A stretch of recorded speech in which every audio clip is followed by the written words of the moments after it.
ಇನ್ನು ಸಾರಿಗೆ ಮುಷ್ಕರದಿಂದ ಮೈಸೂರಿನಲ್ಲೂ ಕೂಡ ಪ್ರಯಾಣಿಕರಿಗೆ ಅಡಚಣೆ ಉಂಟಾಯಿತು. ಮೈಸೂರು ಗ್ರಾಮಾಂತರ ಬಸ್ ನಿಲ್ದಾಣದಲ್ಲಿ ಜನ ಸಾಲುಗಟ್ಟಿ ಕಾದು ನಿಂತಿದ್ರು.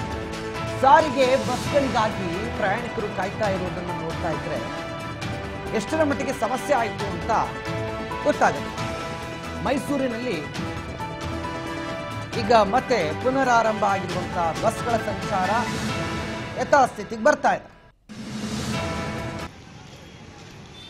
ಕೆಎಸ್ಆರ್ಟಿಸಿ ಬಸ್ ಡ್ರೈವರ್ ಒಬ್ಳು, ಸೊ ಅವ್ರ ವರ್ಕರ್, ನಮ್ ಪಪ್ಪ ಕೆಎಸ್ಆರ್ಟಿಸಿ ಬಸ್ ಡ್ರೈವರ್ ಅಲ್ಲಿ ವರ್ಕ್ ಮಾಡ್ತಾ ಇದ್ದಾರೆ. ಸೊ ಅವರು ರಾಯಬಾಗ್ ಅಂತ ನಮ್ಮೂರ್ ಕಡೆ. ಬಟ್ ಇಲ್ಲೆಲ್ಲ ನನ್ಗಿಲ್ ಕೆಲಸ ಸಿಕ್ಕಿದೆ ಏರ್ಟೆಲ್ ಅಲ್ಲಿ.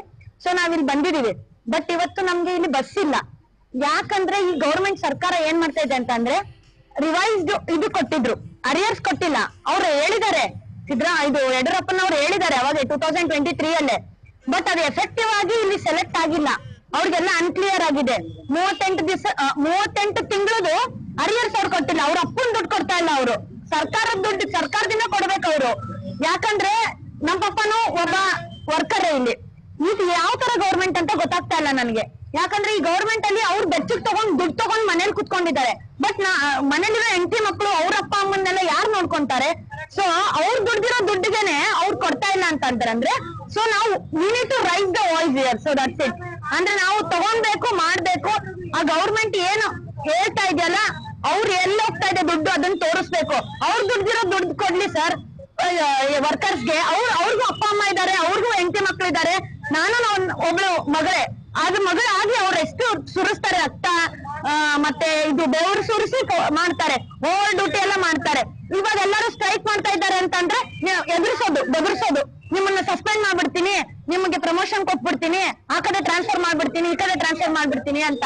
ಇದು ಇಟ್ಸ್ ನಾಟ್ ಫೇರ್. ಗೌರ್ಮೆಂಟ್ ಸ್ವಲ್ಪ ಎಚ್ಚೆತ್ಕೋಬೇಕು. ಕೆಎಸ್ಆರ್ಟಿಸಿ ಯಾರ್ಯಾರು ಇದಾರಲ್ಲ ಅವರೆಲ್ಲ ಮೇನ್ ವರ್ಕರ್ಸ್ಗೆ, ಅವರು ಎಂಪ್ಲಾಯಿಗೆ ಕರೆಕ್ಟ್ ಸ್ಯಾಲ್ರಿ ಕೊಡ್ಬೇಕು.